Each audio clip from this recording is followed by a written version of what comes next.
Welcome back to Peril Pending, where today we're talking about another ridiculous government AI policy.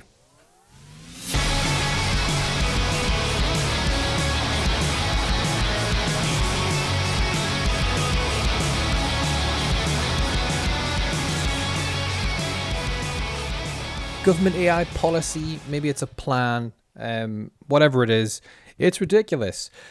Today we're looking at an article from the BBC by Joshua Nevitt. AI will be used to estimate age of asylum seekers from next year. This is an article from 2026, so next year is 2027. And it's, well, let's just get into it. A software company has been awarded a contract to develop and test the technology. That's always a great start. Test the technology, which will estimate a person's age by analysing photographs of them taken at the border. The Home Office says the technology will make it easier to identify adult migrants, quote, attempting to game the system, end quote, after initial testing included promising performance and accuracy.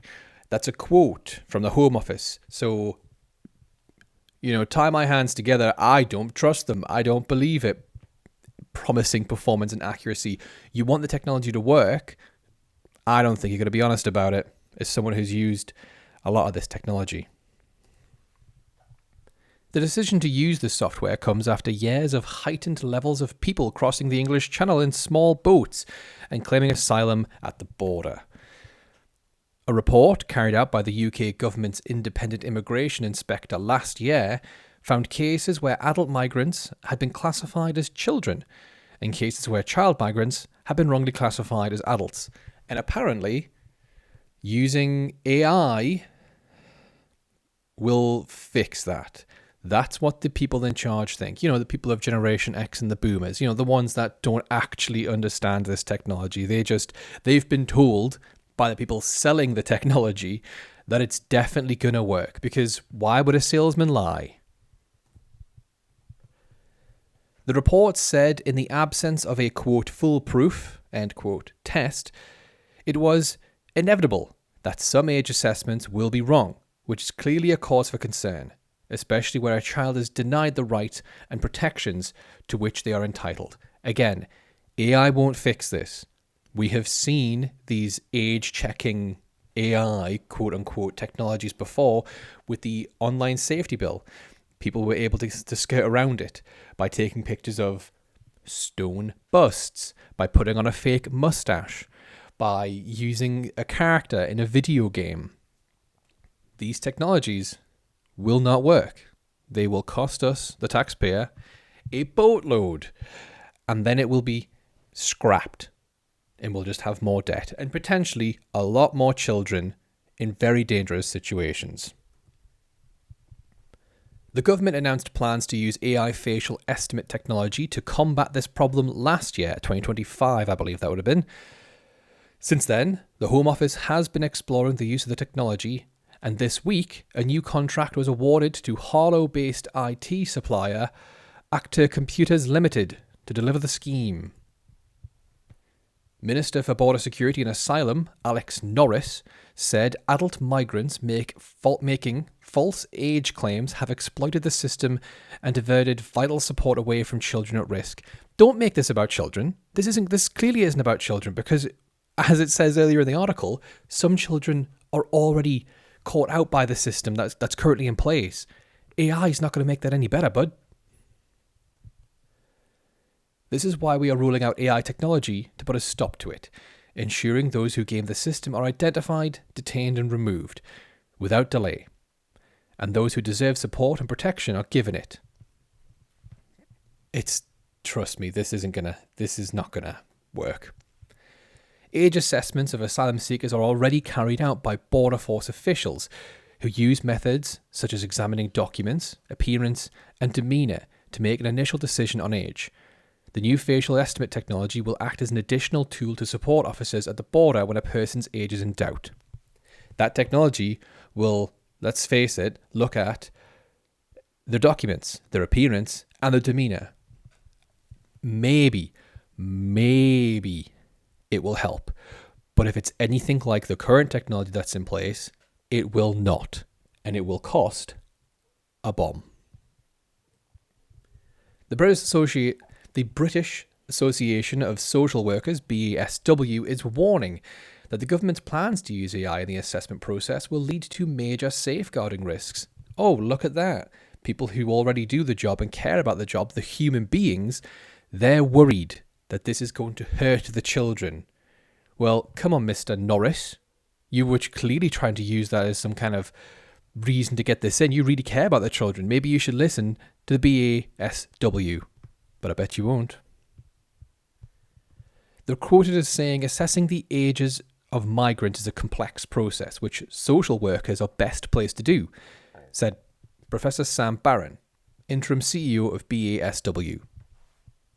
See, the job's already being done. Here's an idea. Since we currently have a jobs crisis and an economy that's looking like it's going to be in the tank, why don't you just create more jobs? Hire more social workers.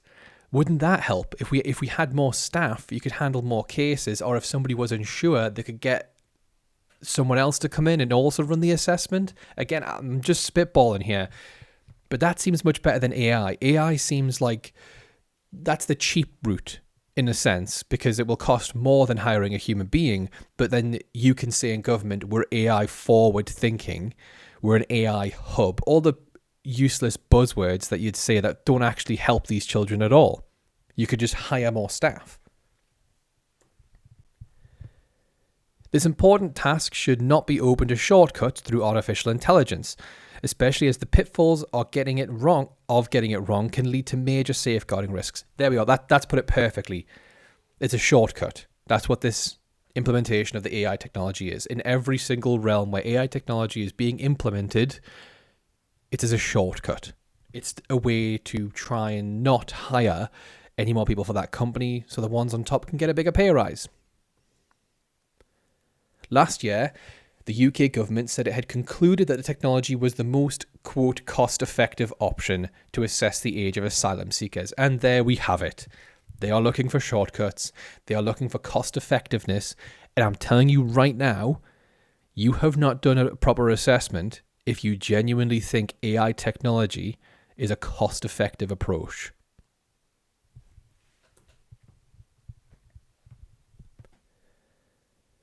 Anne Barcarelli, a senior AI researcher at campaign group Human Rights Watch. A senior AI researcher. They'll probably know what's going on here. Let's have a look. She said, the government needs to scrap this deeply flawed approach to assessing child refugees.